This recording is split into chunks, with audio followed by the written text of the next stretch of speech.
Hello student, आज हम surface area and volume class 10th की एक्सरसाइज 12.2 से क्वेश्चन नंबर 4 करते हैं। इसमें एक कलमदान घनाभ के आकार की एक लकड़ी से बना है। यह है घनाभ के आकार की लकड़ी, जिसमें कलम रखने के लिए 4 शंक्वाकार गड्ढे बने हुए हैं। इस लकड़ी को मैंने यहाँ पर दिखाया हुआ है। इसमें 4 शंक्वाकार गड्ढे बने हैं। 1 2 3 4 शंकु बने हैं, जिसको खोद के निकाला गया है। इसमें से घनाभ की विमाएँ 15 LBH, लंबाई 15 सेंटीमीटर, चौड़ाई 10 सेंटीमीटर और ऊंचाई 3.5 सेंटीमीटर है। प्रत्येक गड्ढे की त्रिज्या 0.5 सेंटीमीटर है। जो जितने भी गड्ढे हैं इनकी त्रिज्या 0.5 सेंटीमीटर है और इसकी गहराई 1.4 सेंटीमीटर है गहराई।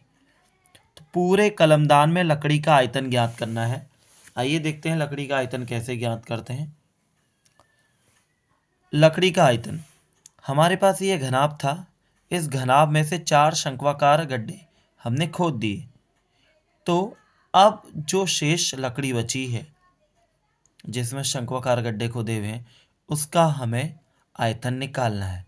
तो इससे स्पष्ट होता है कि जो ये लकड़ी है सेम, जिसमें शंक्वाकार गड्ढे खोदे हुए हैं, इसमें अगर हम उन्हीं 4 ठोस शंकुओं को जोड़ देंगे तो दोनों का आयतन बराबर हो जाएगा।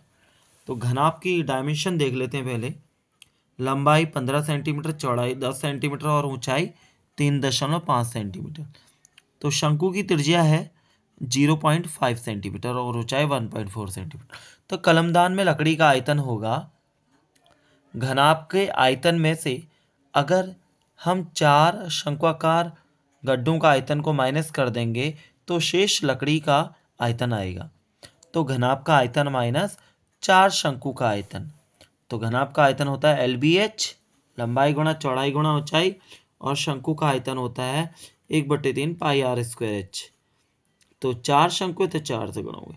LBH की वैल्यू रख देते हैं 15 गुणा 10 गुणा 3.5 माइनस 4/3, पाई की वैल्यू 22/7, r स्क्वायर मतलब 0.5 को 2 बार इंटू में करेंगे। 0.5 इंटू 0.5 और h की वैल्यू 1.4। अब 7 से 1.4 को डिवाइड करते हैं तो 0.2 टाइम कट होता है। 7 दूना 14, इसलिए यहाँ एक प्लेस पे पॉइंट है तो यहाँ पर भी रिजल्ट में भी एक प्लेस पे पॉइंट होगा। अब इसकी इंटू करके 525 आता है और यहाँ पर 1 प्लेस पे पॉइंट था तो यहाँ 1 प्लेस पे हमने पॉइंट लगाया है। माइनस 4 की 22 से फिर 0.5 से फिर 0.5 से फिर 0.2 से इंटू करते हैं तो आता है 4.400। अब इसमें 3 डेसिमल प्लेस 1 2 3, बिकॉज यहाँ पर भी 3 पॉइंट है, 1 2 3, इसीलिए तो 4.4 इसको कंसिडर किया जाएगा। जब 4.4 को 3 से डिवाइड करते हैं, 3 एकम 3 बचेगा, 1 बन जाएगा 14, पॉइंट यहाँ लगाएंगे। 3 छक्को 12 बचेगा 2 बन जाएगा 20, 3 छक्का 18, तो 1.46 आ गया। और जब 525 में से 1.46 को सब्ट्रैक्ट करेंगे तो कैरी ले लेते हैं, 0.00 लगा दिया क्योंकि डबल प्लेस पर है। कैरी लेते हैं यहाँ 10, 10 में से 6 जाएगा 4, यहाँ रहेगा 9, 9 में से 4 जाएगा 5, फिर पॉइंट यहाँ रहेगा 4, 4 में से 1 जाएगा 3, फिर 52, तो 523.54 क्यूबिक सेंटीमीटर इस लकड़ी का आयतन आ जाएगा। ये उस लकड़ी का आयतन है जिसमें से 4 शंक्वाकार गड्ढे खोदे गए हैं। इस घनाभ से ही 4 शंक्वाकार गड्ढे खोदे हैं, इसलिए अगर हम इस घनाभ में से के आयतन में से 4 शंकु का आयतन घटा देंगे तो शेष लकड़ी का आयतन बचेगा। जैसे यहाँ देखिए, ये घनाभ है, इसमें हमने शंक्वाकार गड्ढे खोदे हैं प्लस 4 गड्ढों को मैंने यहाँ जोड़ा है। अगर मैं इसको वहाँ बराबर के दूसरी तरफ शिफ्ट करूँगा तो सब्ट्रैक्ट हो जाएगा और हमें इसका आयतन निकालना है। इस लकड़ी का आयतन बराबर घनाभ का आयतन माइनस 4 गुणा शंकु का आयतन।